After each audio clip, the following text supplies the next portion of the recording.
Bill Pipes is someone who has profoundly impacted the world of sales, motivation, and personal development. Bill's unique skill set is transforming potential into peak performance, and he is known as the coach that gets more agents across the $1 million threshold for GCI than anyone else, including me. He's been working with the best of the best for over 30 years, and most recently, he started his own coaching company called G3, Grit, Grin, Grow, where he's on a mission to help agents create seven-figure lives.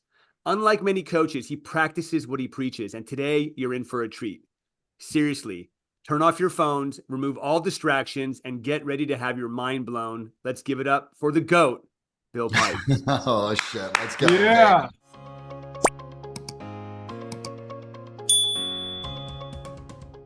baby. Guys, first of all, I know a lot of you, and I've seen the transition, the transformation of a lot of you personally. I mean, I've seen it with Mr. Mack, and I've seen it with Mike and Martin, and I'm watching it with Chuck right now. And Brian, I've watched from the sidelines as you've been doing it as well too, and growing that team, and just it's been inspiring for me. And when I was thinking about where we go today and what we are going to work on, I have had the privilege, guys, of 40, I realized something, 42 people over the course of the last 7 years that, Brandy, I've personally coached that have gone over the $1 million mark, right? When Robert and I first started working together, Robert, I think you were at what? 300,000 or something along those lines. I've watched I had to hand Mike and Martin off because I left Tom Ferry, unfortunately. So, but I got to watch them do it and cheer from the side or from the stadium instead of being on the sideline with my notepad. And I think we all know success leaves clues, right, guys? Like there's no doubt that success leaves clues. And there's no doubt that if you're smart enough and can put your ego aside, you can really learn from the wins, you can learn from the failures, and you can observe what other individuals have done. Now, what's been really exciting for me, guys, is, the launch of this company. We have over 300 and something coaching clients right now. And so, Craig, in less than a year, we'll be, our anniversary is April the 1st. And I'm going to tell you guys something, man. Like everything that I'm going to talk to you guys about here today, everything that I've seen in these top producing agents, or the agents that broke $1 million, is the shit I've been going through myself. So you get it not just from here's the people I've coached, but firsthand in terms of what's happening right now. First of all, guys, let me ask you a question. How was 2023? How was it for you guys? How was 2023? Just give me up, sideways, down, a lot of big bad Brian. What was it? Was it up, down? Where were we, man? I see that for most people. It's more like, right? And here's why I think for most people it was like this, okay? Because some people were like, yay, but most people were like, man, who moved my cheese for 2023? I think what happened for us was we had expected this market to rebound and come back in the same way it did in COVID, right? We expected to come out of the challenges, the changes of interest rates, et cetera. But it's not, right? You guys realize we're not going to have that enormous rebound. It's going to be a little bit more of a slow return. And that's going to require different sets of skills. It's going to require different sets of standards. And I want you to draw something for me as we start right now, okay? This is at the core of what I teach. Just draw that right now. Draw those 3 circles, if you would, please. Draw those 3 circles. And this is what I found, whether it's Mac or whether it's Tom Toole or whether it was Nazar. Nazar is one of the, he's actually, I just realized Nazar, when we started working together, was above $1 million, but we added $1 million. So he's number 42. What I notice is whether it's you working with your team, you working with yourself, as an individual agent, there's 3 S's that every single one of these $1 million producers actually have. Now, if you're already, some of you are already at $1 million, I get it. The game is at $1 million. Game is net $1 million. The game is having $1 million in terms of your investments. So if you're thinking, hey, Coach Pipes, I'm already at $1 million, I want you to think, okay, how do I add the next 1 million? The 3 S's are this. In one of the circles, I want you to write down the word skills. In the other circle, I want you to write down the word standards. And in the other circle, please write down the word strategies. Mac, Ryan, great to see you, dude. Every single client that I've had, and myself included in our own business, you look at it and say, these are the three interdependent components of a very successful salesperson, okay? Right? Number one, do you need to be skillful? Yes, and I think 2023 and 2022 exposed the lack of skills that the industry has actually gotten. How many of you guys would agree with me on that? That you can look around and go, shit, man, like we weren't as skilled as an industry. I wasn't as skilled as a person as I needed to be. Yes or no? Okay, right?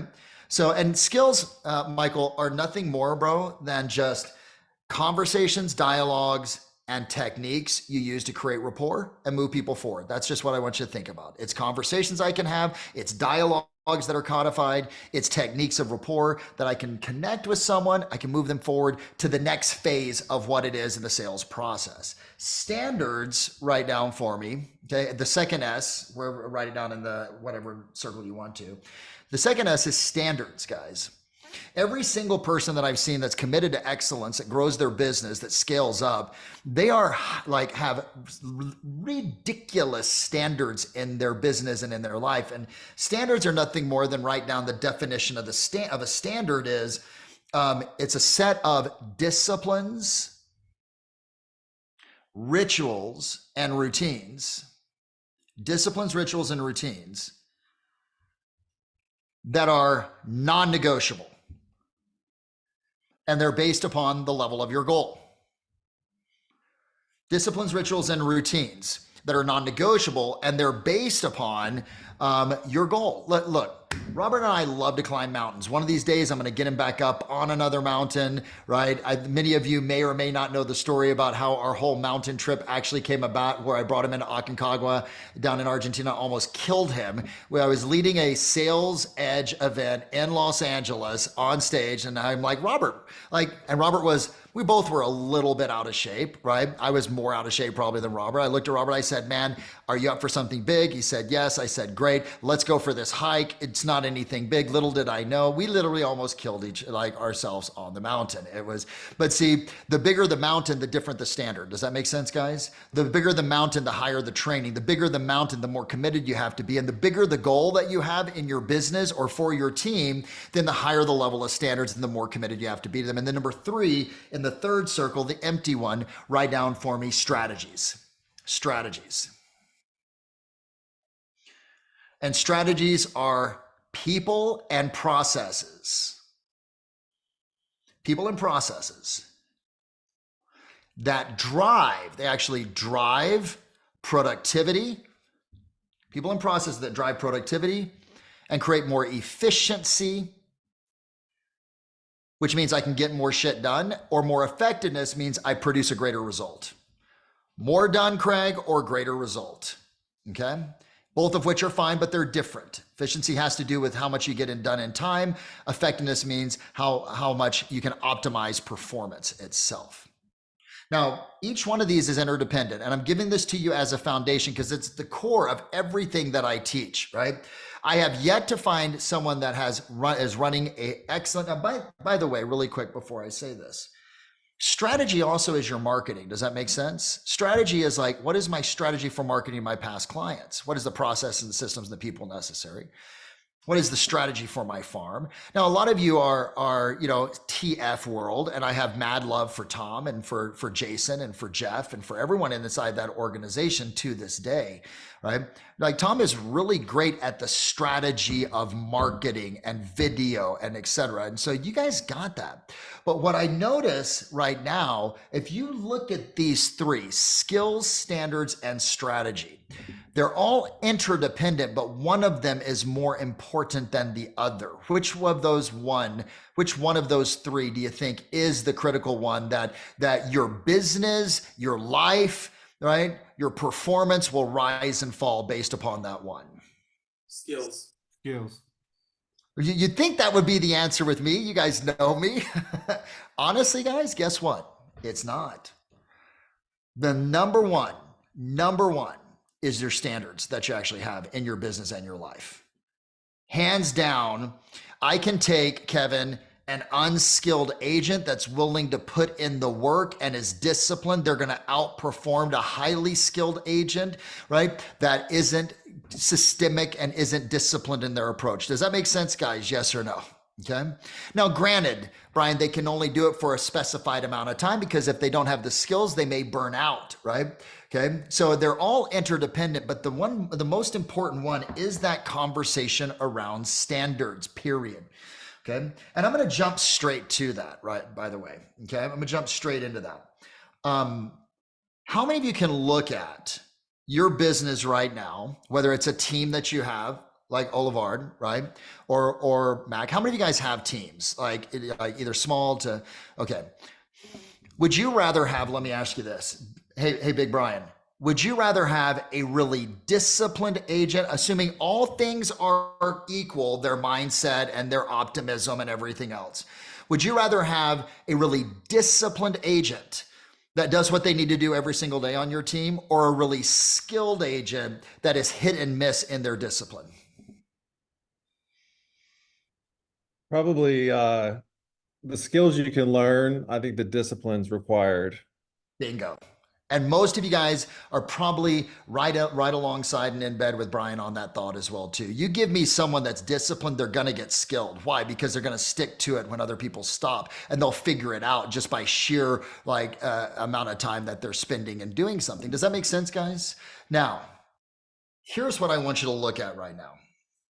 I want you to write down your goal for 2024 for yourself, or for yourself and your team. Write down your goal for 2024 for yourself. Even though I cannot believe, guys, we're already at the end of Q1. Anyone else besides me, like, damn, Gina, where'd Q1 go, right? So, hey, Shauna, write down your goal. And I want you to think about that goal for a second. I want you to think about your disciplines, your rituals, and your routines that you have. And I want you to ask yourself this: do I have certain disciplines or lack of discipline or lack of ritual or activities that I engage in that are not aligned with that? Yes or no? And I would, if you guys want to take it one step further, I'd write that shit down. I'd write down, what are the things that I can look at that are holdovers from 2023 that are my disciplines, rituals, and routines that may have fit me at my goal for 2023, but I need to either strengthen or get rid of for 2024. See, that's the big challenge, guys, is a lot of people go into the new year, they go into 2024, and they held on to a bunch of shit that they were doing for 2023 and a way of being and a way of acting and they end up producing at the level of their standards. Does that make total sense, guys? Yes or no? Okay. Now, let me share a couple of things with you guys. I think there's 3 key standards that I noticed that all top producing multi-million-dollar producers have. Number 1 is the standard of time, which we're going to talk about. Number 2 is the standard of mind, how they think. And number 3 is the standard of energy that they have. Time, mind, energy. If you're going to add $1 million, and by the way, guys, how many of you guys have a goal for this year to have a dramatic increase in your production or own personal production or production of your teams this year? Raise your hand. Can you do that with the same shit you were doing last year? Yes or no? No way. Okay. It's not going to happen, right? Okay. You'd say that to an agent on your team, and I'm saying it to you guys as well too. And a lot of times we don't actually take the time to evaluate and have awareness of what are the holdovers from 2023. Now we're going to take that whole conversation of what is my goal, right? And go a little bit deeper in terms of how you're managing the time effectively. So I want you to take that goal for income that you wrote down, We're on this standard of time right now. And I'd like you to divide it by 2080. So if it's $1 million, you're going to come in at like $480 an hour. So whatever your goal, like Robert, it would be for you and the entire team. Does that make sense? It'd be for you and the entire team. If you're a single agent, 2080. 2080. That number represents, thanks, Robert, that number represents the total number of workable hours in a year. This is one of my favorite exercises to do with people that I coach, and I've had to do it with myself as well too, okay? And I want you to just like, let me know what that number is. So if it's $1 million, it's 480. If it's 2 million, it's 960. If it's 3 million, and it goes on up. Hey, Baba Canyon. Yes, What's sir. what's your number, dude? 961. 961. Kevin, 961. Awesome. Anyone else want to share it with me, please? Don't be shy. Craig, what's yours, dude? 275. 275. Awesome, baby. I love it. Shauna, how about you, sister? 144. 144. Okay. Here's now, this is the evaluation I do with all my coaching clients, and I do with myself, and I run my life on. Okay. Is I look at, because this is key, and I want you to write this down. I do not have a time management challenge. I have a choice management problem. I don't have a time management challenge. You can't manage time. What you manage are the choices that you make with the time that you're given. Does that make sense? Yes or no? Okay. You know, and everyone says, oh, I need to manage my time. No, you've got to manage your choices. You do not have a time management challenge. You have a choice management challenge. What's happening is, hey, De Silva's 961, right, brother? That's what your number was? $961 an hour. If I followed you around, would I find activity that you're engaging in that we would put up against that 961 and say, oh shit, man, I shouldn't be doing that? Yes or no? Yeah. How many of you guys can look at your number that you just wrote down and recognize that there's stuff in your day that you're doing that does not fit that per hour? By the way, that's how much you're worth per hour, right? Now, I want you to point at yourself really quick. We're gonna have some fun. It wouldn't be, I couldn't not do this if, I want you to point at yourself and say, I am rich and sexy, baby, on the count of 3. Are you ready? 1, 2, 3. That's because I am rich and I am sexy. Now, so your goal is this. You can't change everything overnight. Does that make sense, guys? I remember when Robert Mack and I were on that hunt, man, dude, we were on the hunt for $1 million. Do you remember that, dude? Like it was legit. We were hunting, right? And he got really frustrated because it took him a couple of years. Do you remember that frustration that you felt, Robert? And I said, bro, it just takes time. You can't unravel and reform overnight. So why am I saying that to you guys? I'm saying that because I would, if I were coaching you, right?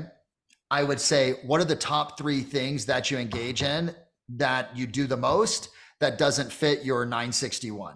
Make sense, guys? Identify those activities that you're engaging in on a regular basis that doesn't fit those choices. Those choices don't fit the income that you want to earn. Because the more that you engage in, watch this. Okay. So we're on 11 months. We're 11 months with this company.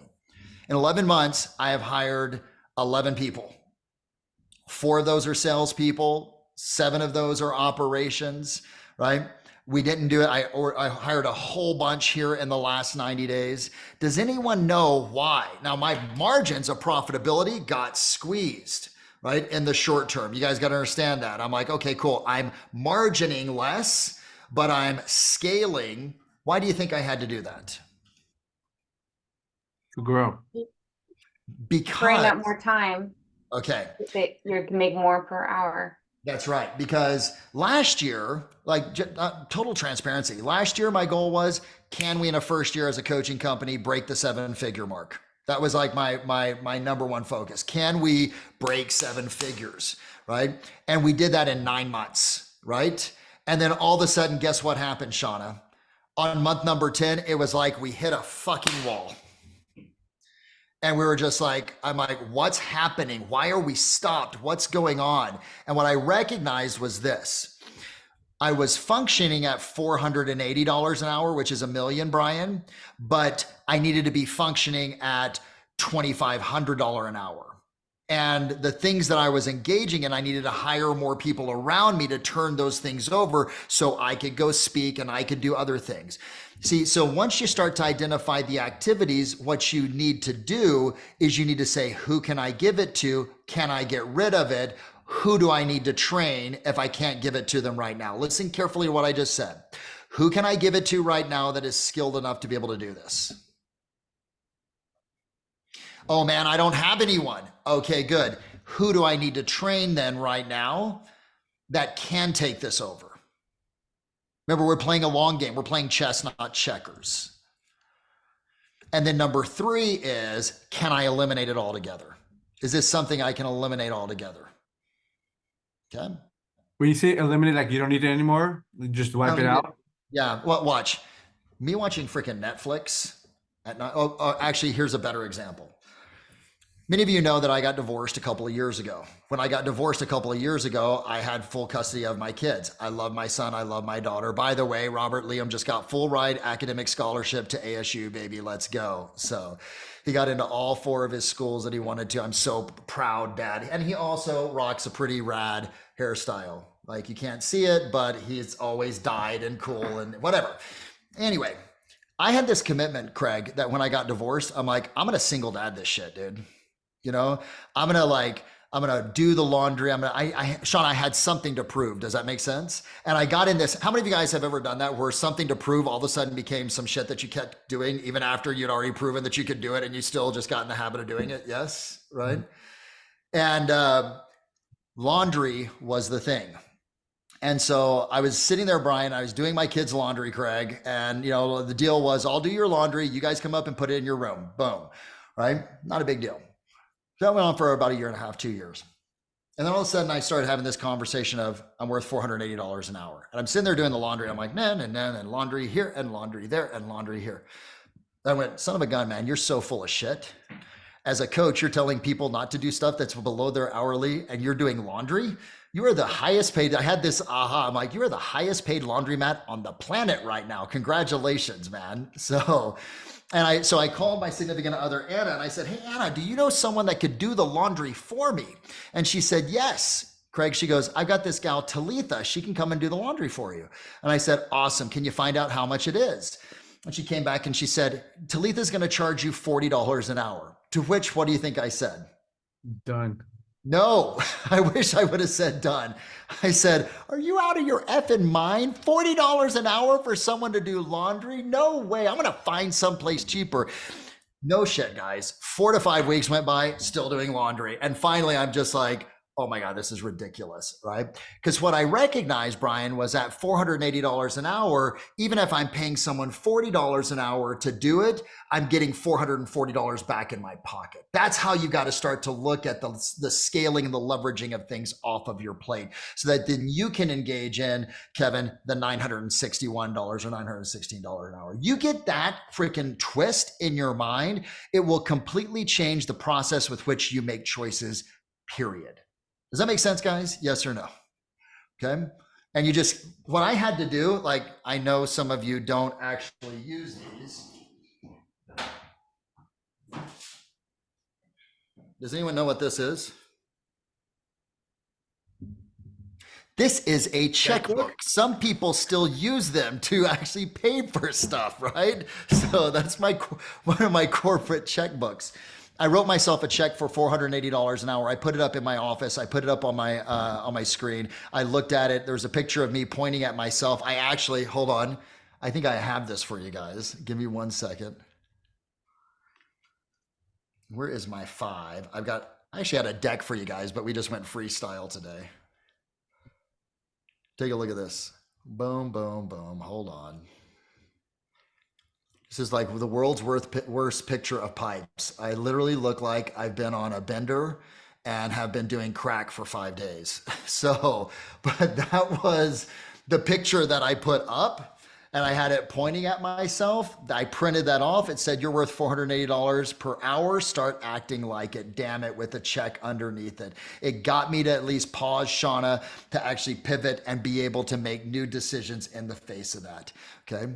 Now, one of the ways, guys, that I do this, write these 4 things down. I'm going to stop the screen share really quick. Is this resonating with you guys? Yes or no? I know it's not the normal thing that you guys were probably expecting me to talk about, because you guys know me as skill Bill, right? But it's actually, I have evolved into, when I was working with Chet Black, I coached some of the largest teams in the entire nation and really learned and was able to start connecting dots in terms of scaling growth, building large organizations, or optimizing profitabilities out of existing organizations. So write this down. AMPR, AMBR,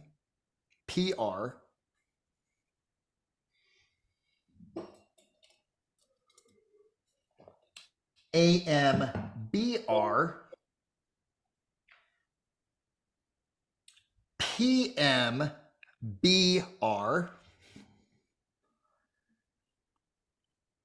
and PMPR.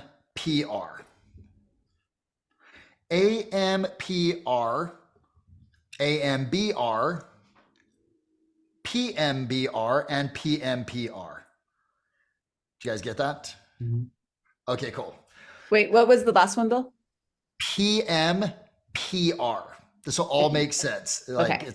it's not some calculus equation that you're never going to use that you learned in high school, right? So what I find is, both from a managing my time effectively and a managing my energy. Let's start moving into this conversation of energy. You guys have had some great speakers on here. One of my old coaching clients, good friend of mine, Jimmy Rex, was on here, right? You look at, how many of you guys enjoyed that Jimmy Rex conversation when he was on here? Dude's a beast, man. I just love him.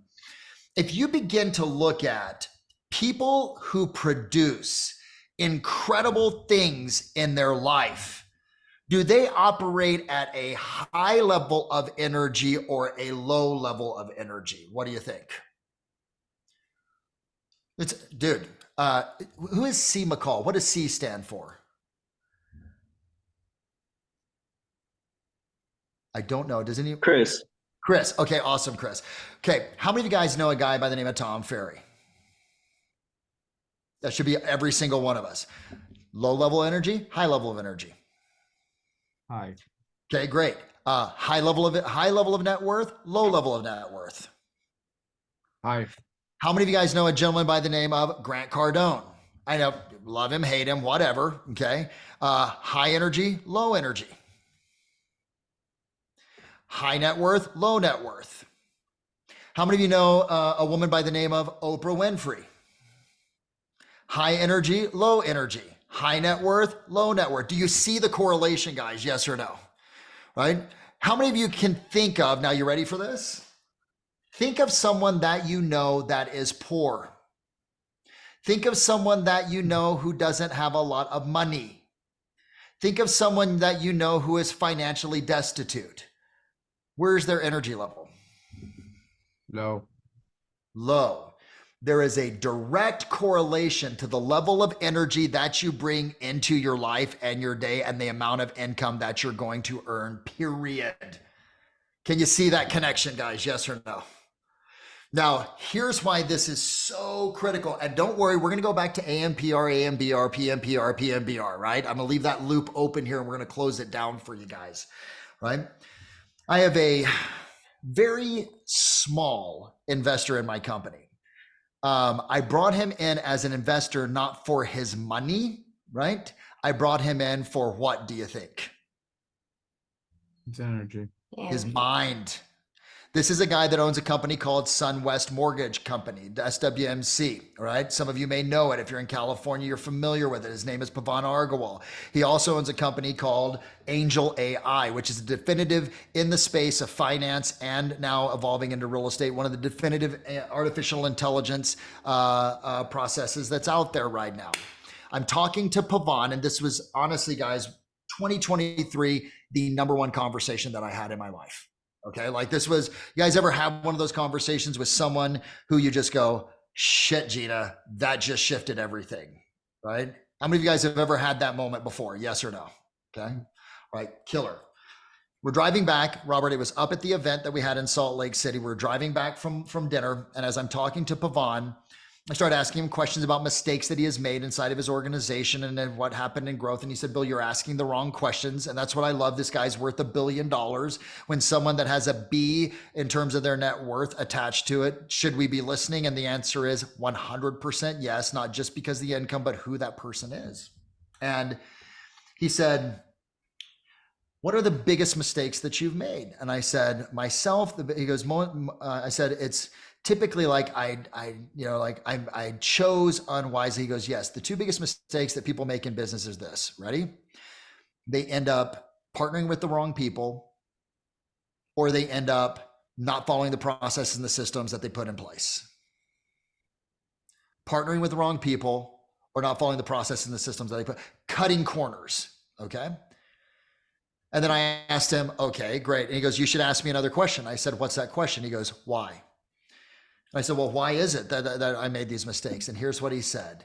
He goes, every mistake that you'll make in business is a function of the lack of energy that you have. Every mistake that you make in your business is a function of a lack of energy. Why is that, Shauna? Because when you lack energy, guess what happens?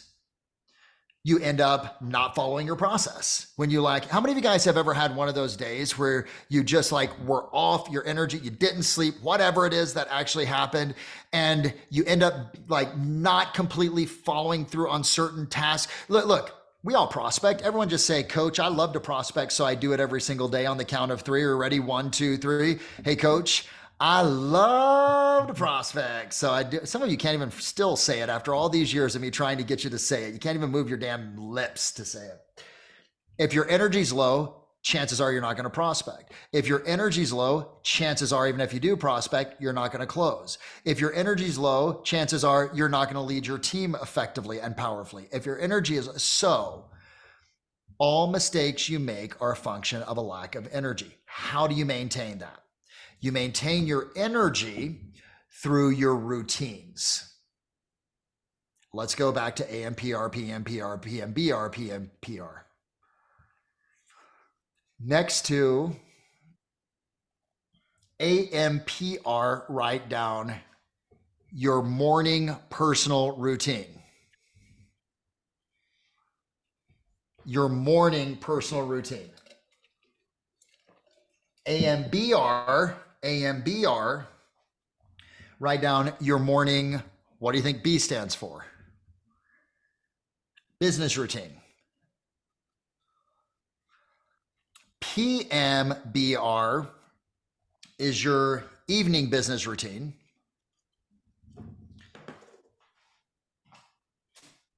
PMPR stands for your evening personal routine. Make sense? Super simple, not complicated. Which one of those 4, your morning business or your morning personal routine, your morning business routine, your evening business routine, or your evening personal routine, which one do you think is the most important and has the greatest impact on all the rest? Your evening. Alicia, you are awesome. Why? You're 100% correct. Everyone normally goes to the morning routine, the miracle morning, the how whatever, like I got to have my morning routine on. It's not completely inaccurate, but Alicia, take the ball and run with it. Why the evening? Because the evening sets up your day. And so if you don't go to bed early, you don't get up early. If you have bad thoughts before you go to bed, it's in your subconscious. It stays there and grows and manifests for the morning. Everything is set for the evening, which then turns into the morning. Yep. So everyone write this down. It comes from Sun Tzu, The Art of War. Every battle is won before it's fought. Every battle is won before it's fought, guys. Every battle is won before it's fought. Every day, the effectiveness of that next day is determined based upon the planning that you have done and also your PMPR. You eat late, you watch TV too late, you don't get enough sleep. Sure, hey, you're all badass mofo warriors. I get that, right? But you can only badass mofo something for a couple of days of not enough sleep, of whatever, before your shit just starts to break apart. How many of you know you can push for 2 or 3 days pretty intensely with low sleep, not whatever? Like, what's your, like, is it 1 day, 2 days, 3 days? How many days can you push hard before shit starts to short circuit and you're like, does not compute? Is it a day? Is it 2 days? Is it 3 days? Yeah. 4 days? Show me on your fingers, guys. How many days okay, Chris has got 2. Alicia's got 1. Yeah, Michael's got 2. How about you, Nick? Is it 1 day, 2 days? 3 days. I'm right there with you, man. Like, I'm 2, like I can warrior this shit for 2 days. But on day number 3, like if I'm operating on 4 to 4.5 hours of sleep, if I'm not eating well, shit begins to break apart. And I start making mistakes in my business. I start sleeping and I start missing my morning routine. Does that make sense, guys? Okay. So here's a couple of things. Number 1, PMPR. What time do you go to bed? When do you turn off digital? What's your routine to wind down? What supplements are you going to take? Period. Now, supplements are not like I'm taking an Ambien. Supplements are what are you going to take to be able to, some magnesium or something along those lines. I have an entire ritual, right, that I follow. You got to establish that for yourself. And then number two is what's my morning ritual going to be? Mine right now is up at 4:30, in the gym at 5 with my trainer.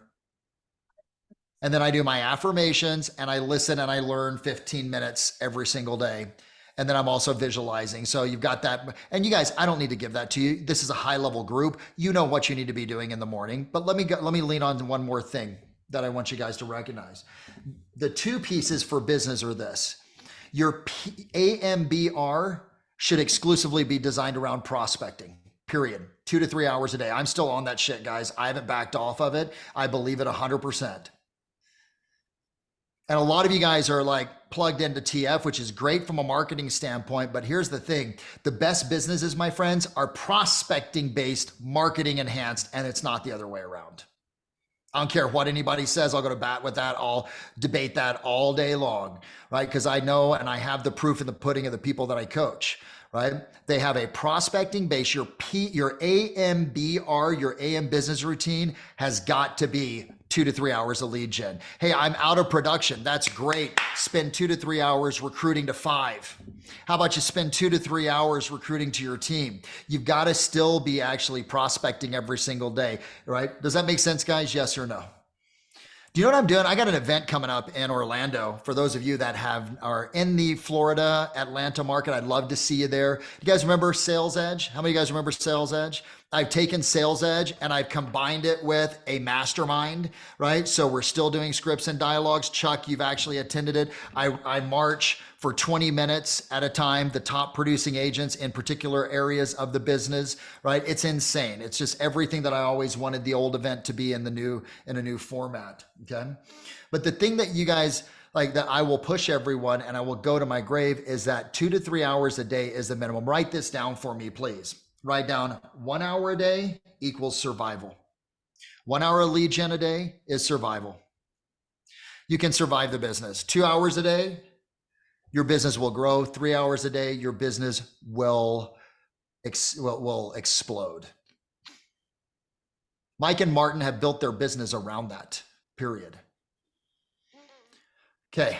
Now, last but not least, your PM business routine. Every battle we know is won before it's fought. So therefore, what am I going to do, right? Well, I'm going to take time every single evening and I'm going to spend 15 minutes doing the following. Number 1, I'm going to make my to-do list. I already do that, coach. Got it. Listen and stay with me. Number 2, I'm going to categorize and prioritize that to-do list. Because most people do to-do lists, and what's the challenge with the to-do list? The challenge that they have with the to-do list is that you end up doing the easy shit first, and it's the hard stuff that you actually need to actually tackle first. Okay, how many of you guys have ever done that before on stuff that you need to get done? You're just like, I'm just gonna do the easy because I can get it done versus the hard. So I'm gonna categorize, I'm gonna prioritize this into a AAA, means I'm gonna drop everything the next morning and do it. Write down AAA, drop everything and do it. By the way, if you have an assistant or an executive assistant or an operator that works with you, this right here is a great way to assign tasks to be able to make sure they do the right things first when you're giving them to them. AAA is drop everything and do it first thing in the morning. A is get it done by 12. B is get it done by the end of the day. And C is it doesn't matter, who cares. Okay? Put it in your calendar, take that 15 minutes of planning. That 15 minutes of planning clears your head. Who am I going to call? What am I going to do? What are my tasks? What are my duties? What are my priorities? What are my responsibilities? Where is it going to go in the calendar? What priority is it? Then you go to sleep. And when you wake up, Alicia, your mind is more rested because you have clarity in terms of what the day is going to be. And that clarity is power. The reason we don't sleep well and we stay up at night. Have any of you guys had this happen where you stay up at night and your mind's like, yes or no? It's because you haven't closed that loop of said, here's how my day is going to go tomorrow. So it's still trying to figure it out versus you getting it out of your head, getting it on paper. 15 minutes will save, every minute you do in planning will save you 8 minutes in implementation the next day, period. Okay, let's switch gears on the last little bit. Let's talk skills, okay, guys? Let's talk skills. By the way, any questions? You guys getting some good stuff? Yes or no? This is not like normal pipes dialogue that you guys probably saw from me back in the past, but I'm excited to bring new components for you. The number one skill. I have, over the course of the last 3 years, evolved in the way that I think selling needs to take place. And that evolution has occurred simply because of the fact that the consumer has become more elegant. The consumer, buyers and sellers today, are they smart? Are they more informed? I'm not going to call them smarter, right? But are they more informed? Yes or no? 100%. 100%. Dude, hey, Christopher Shannon, back in 2010, it was a different style of selling than it is right now. Back in the late 1990s, right? It was different. Now we have information at our fingertips. We can get it so quickly at this point. And it should be a good thing. But the challenge is what? A buyer decides to buy and a seller decides to sell. What do they start to do? They start to go on the internet. What does the internet do? The internet's going to put in what's trending and what's algorithmically appropriate. And so they throw up the shit on YouTube that isn't accurate. And then they start to actually craft a narrative about the market that's going on based upon the bullshit that's out there. They turn on CNN, they turn on Fox, they hear all the negativity. The number one skill that you have to develop is this. Write down the skill of controlling the narrative of your clients. The skill of controlling the narrative of your clients. What is that? When I say narrative, my friends, what does that mean, do you think?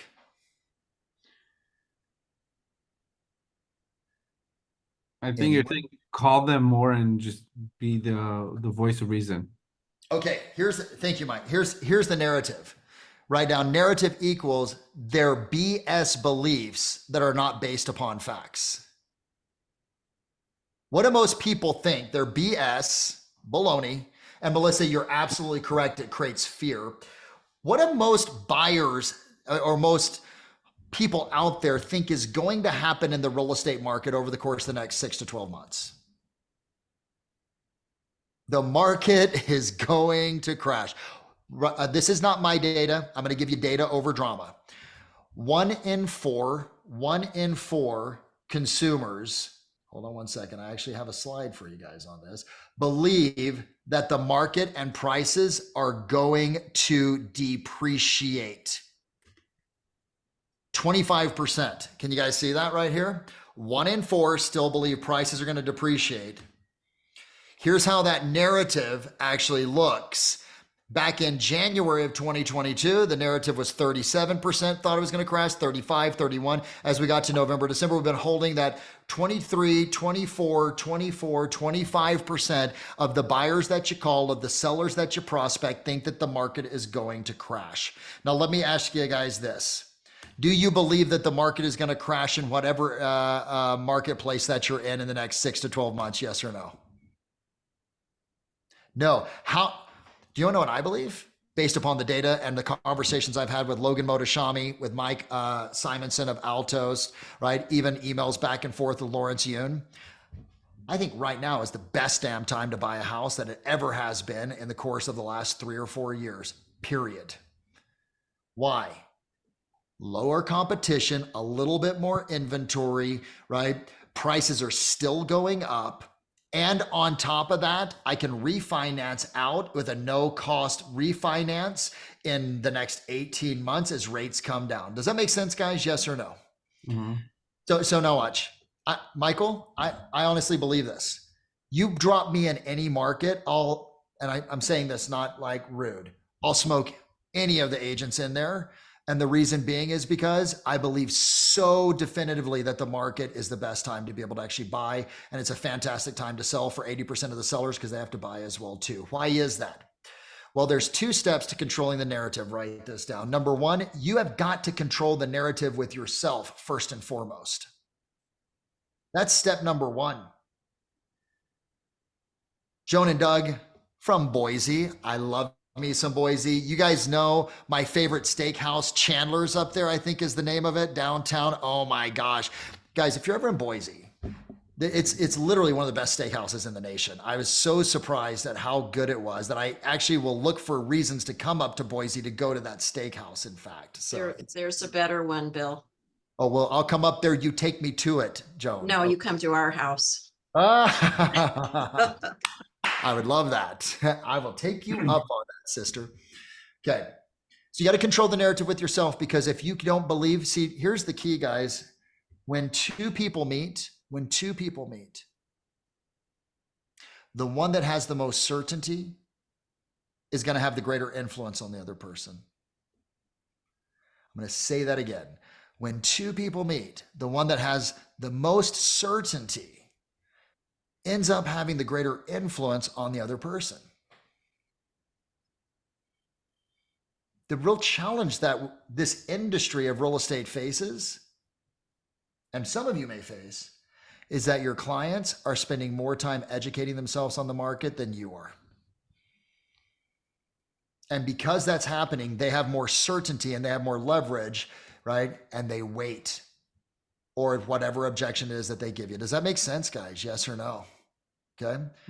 I want that to sink in for a second for you. Okay. So most clients have spent more time researching the market, even though where they're going is inaccurate. Do you get that? Like, it's an inaccurate representation of the market, but they are taking the time. So what our job to do is to offset that narrative, but we can't offset that narrative unless we are educating ourselves. So here's your process. Okay. It's really simple. This is, if I'm coaching you, if I was coaching you, I demand this of you. I would drill you on it every single week. Write down, spend 15 minutes a day on the following sites. Number 1, Altos Research on YouTube. Go to YouTube, Altos, ALTOS. Listen to everything that you can get your hands on by an economist named Mike Simonson. He is the founder of Altos. Subscribe. And by the way, guess how much that cost you? It is free, right? YouTube is free. Number 2, get yourself set up on Housing Wire, the paid version of Housing Wire. Spend 15 minutes digging into what they're saying. And anytime that, this guy's name is another economist, he's the chief economist for Housing Wire, Logan Motoshami, spell it however you want, and you can put it in Google and it'll say, did you really mean this guy? Logan Motoshami. He comes out with 2 or 3 podcasts per week that you can listen to on Housing Wire Daily Podcast, which also is free. Number 3, write down for me, Keeping Current Matters. Big freaking just big loss for us with the loss of Steve, man. You know, so Ferry and I were texting back and forth on that, right? Because Steve was Tom's mentor, right? And it was just like, that's a big loss. But you know what? KCM will continue, right? With Childress and with Bill and with Steve's son. So I'm going in and looking at the monthly market guide, the MMG, every single week, or excuse me, every single month, which comes out about the second week, and hearing what the minds of KCM are thinking. And then last but not least, write down Mortgage News Daily. Mortgage News Daily. Robert, those are my 4 go-tos. I take 10 to 15 minutes every single day. Typically when I'm driving back from the gym, it's a 10-minute drive back from the gym, or I'm doing my cardio warm-up, I'm listening to that stuff in the morning. Okay, cool. What's happening? I'm educating myself, right? And as I educate myself, I get more certain. As I get more certain, my influence increases on you guys to be able to help you understand why it's so critical and what's ultimately taking place. Okay. And it allows me to give you data over drama. Does that make sense, guys? Okay. Right. And so what you've got to do, Michael, is be able to give data over drama to your clients. Okay. Because here's what we got to believe. An educated and motivated consumer will always make more intelligent decisions. We do our AMBR, AM business routine, to prospect, to find the motivated. We use our follow-up to educate the motivated so that they can move forward. Okay. And it's going to take you about 5 or 6 or 7 conversations to be able to move them forward. Okay. I got about 5 minutes. Now in the deck, hey, RMAC, I'll send the deck over to you and Nazar. You can, I've got all types of scripts, all types of dialogues for you guys, etc. But all of it is based upon you doing the 10 to 15 minutes of educating yourself every single day, because you've got to have that data to be able to actually utilize the scripts. Does that make sense, guys? Okay. Awesome. Well, there's so much more that I could go over with you guys, but I'm going to pause here and open this up for a little bit of Q&A. All right. So for some of you, I haven't got a chance to see you in a long period of time. That's horrible. That's on me. And I'm so happy to see you. Guys, what questions do you have? How can I support you? How can I help you? Where can I pour into you right now today? Any questions? I miss hearing your voice, Bill. This was awesome. I got 8 pages of notes. Oh shit, dude. And I've got, I'm 20% through my deck. How's that? Right? Like we could have gone for an entire day with you guys on this. Let me show you guys something really quick that when you get the deck, I do want you to pay attention to. Hold on. Can you guys see that? Yes. Okay. The Federal Reserve's getting ready to meet. They meet on the, I believe it's the 20th, which is coming up right around the corner. Be sure that when they do, take a look at this. This is the entire process that I put together to be used the week around the Federal Reserve and what happens with rates, right? So it's an entire, it's the perfect opportunity for you to reach out to your clients to be able to move them forward. When I say clients, I mean your leads, buyers and sellers. This entire process has a research phase that I just outlined. It has the marketing phase of, yes, I do believe in marketing, even though I said prospecting-based marketing enhanced. Notice I said prospecting-based marketing enhanced, not prospecting-based no marketing, right? Okay. So it's got that all together. And then it's got the script and dialogue for that for you right there as well too. Listen, and then there's a couple of other closes in here for you as well. This market is fascinating because it is, I've been in this industry for 28 years now, guys. Can you believe that? Craig, 28 years. And Craig, you've watched me evolve and change and, from this little rah-rah guy, and at events to where we are today. I still got my rah-rah, but the thing that I've really recognized, guys, is how inept we are as an industry at being professionals. And if we are acting in a professional manner, like a doctor is educated in terms of being able to talk to their clients, or an attorney or whatever, it's so easy to be able to stand out. Tom always used to talk about that at the events. He said, how are you going to combat the sea of sameness, right? And he talked about it from a marketing standpoint, which I think is valuable. But I'm going to say, how are you going to combat the sea of sameness in terms of your interactions and your engagements and your conversations? And the way that you do it is by twofold. Number one, every conversation should uplift the people that you're talking to. It doesn't mean that you're going to have to like, you are saved, but they should feel better. A lead, a buyer, a seller, a past client should feel better after a conversation with you than before. Maybe they feel better because they're more educated. Maybe they feel better because your energy is good. Maybe they feel better because they're more certain about their decision, but they should feel better. Number two, they should leave every interaction with you, from you, more educated. That is our job. It is the educated salesperson that will win the game in 2024, 2025, and 2026.